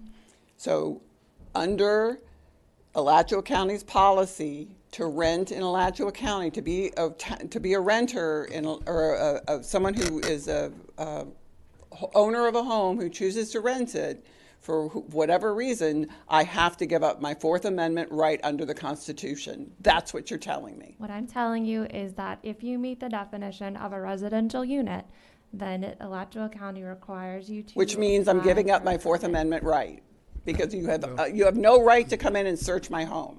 There's no right ahead of time. There's no anticipatory right ahead of time that you have to come into my home and expect that there's going to be anything wrong there. And as I stated to the other individuals, if the consent is not given to the code enforcement officer, to either the landlord or the tenant to inspect the home, then we will then handle the situation at that time to decide whether we'll go forward with the code enforcement process, whether the residential unit permit will be revoked. We'll look and see what remedies we can do. But if the access is not granted, then the code enforcement officer will not go in without consent This is a is given. constitutional violation or of my right as a member of the without some United type States of of America. Alachua County does not administrative supersede the inspection Constitution of the United States. Miss- Period. Yeah, Ms. Callahan, if I could respond, but I know you're getting ready to leave, but anytime, I mean, not just this permit program, but anytime you rent your property, then you're allowing the tenant to have certain rights. That's by choice. That's by choice. And so your tenant can allow folk into their property. Yeah. What the Fourth Amendment is all about. It Yeah. is unreasonable for the Alachua County to say that they have the right to come into my house because they assume I'm a piece of crap and I'm going to do bad things. Oh, no. My Yeah. tenants are going to be in a bad place. Yeah. Or you're just trying to move everybody into these large high-rises which are under-occupied, or you're just trying to get it to a place where I'm going to ask you to come back to the mic and put those. Yeah. And again, if I could respond to you, you are making the assumption that Alachua County is going to go into your house or into your rental unit without consent. The code enforcement officers will not be going into a property unless there is some type of administrative warrant that is given, or unless they receive consent from either the landlord, the tenant, or both. I must forego my guaranteed Fourth Amendment right to be someone who rents in Alachua County. That's what this program is about. No, we would differ that it's not. Read the Fourth Amendment. Read the Constitution. We would differ When's the this. last time you read the Constitution? Yeah. All right. Any last questions? Yes, sir. Hi. Rich Wisdall again. Along with the mobile homes, one of the things that pops into mind is that with some of the structures here where there are the condos, I have one, it's a flat roof. There's no space for further insulation. So is that something also that, I believe actually that because of a new roofing that it'll be fine, but... So the way that we've included the hardship would be for unique building or site characteristics. So that would, if that is the case, then you may apply. Of course, you always have the opportunity to apply, but you may want to consider applying for a hardship. Thank you. I just wanted to ask one question. My name is Amelia Barnard. Amelia. You said part of your presentation was that there must be someone living in Alachua County that is managing the property? Yes. If the owner if you do not live in Alachua County, a point of contact has to be, and that could be your property management company, a friend, another relative, somebody that we have an opportunity to contact and can get to them quickly. A lot of times we have a lot of folks that live out of state. I live in Columbia County, so I mean, it's not... Right. So this came up. I know that the ordinance is written that way, and this came up a few times. We've had quite a few folks that live just outside of the county, and we're questioning why they would have to have another point of contact because they could still get to the county fairly quickly. Yeah, the ordinance does state that if you live outside of Alachua County, then you need a contact person here. Okay. Yeah. Okay, I just was... Let me give everyone my name and number and email again. You are welcome to call me, but let me just warn you, I'm one person. And if you have to leave a message, I will get right back to you. But you're welcome to email me. If you have a list of questions, please feel free, email me with your list of questions as well. So my name is Greta, is Greta.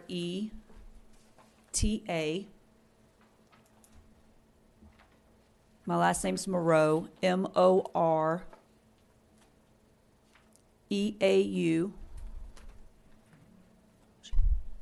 I could be reached at 352-374-5238, and then hit number 2, and that will go straight to me. My email, if you want to email me, is gmoreau@alachuacounty.us. All right. Thank you, Greta. Yes, ma'am. Yes, I'm a property owner of a few properties here in Alachua County. I don't service a lower income bracket. I do service paraprofessionals, many of them who are thinking of moving outside of the county because of the increase in cost of living here. And they won't qualify for this 50% of the median income, which is $53,000 in Alachua County.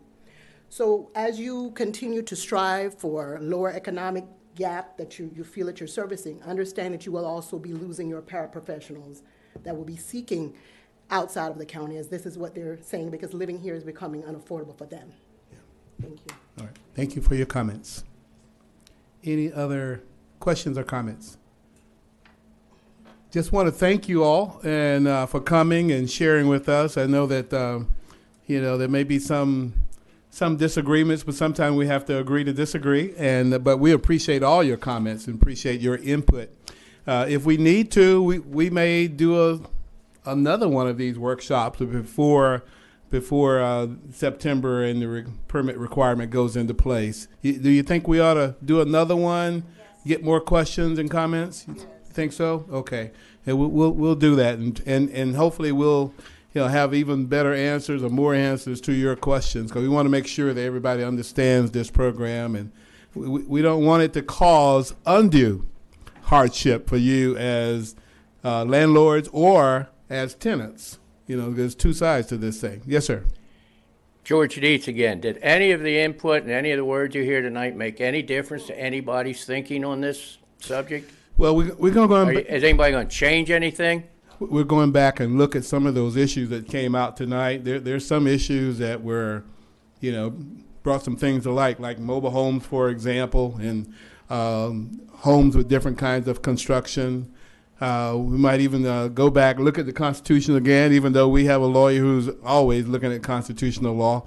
And so, I think we'll do the work. And when we come back, hopefully we'll have even more answers to your questions. Thank you. All right.